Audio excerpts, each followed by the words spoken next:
Installing a fan module.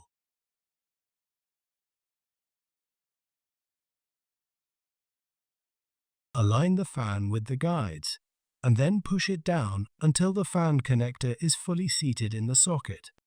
Close the controller cover and fasten the thumb screw.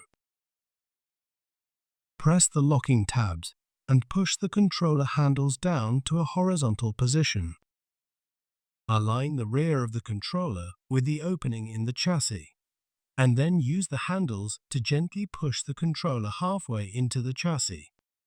Connect the console cable to the console port on the controller and to the laptop so that the laptop will receive the console messages when the controller reboots.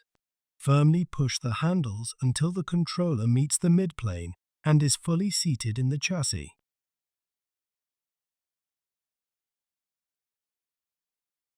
Pull the controller handles up and lock them in place with the tabs.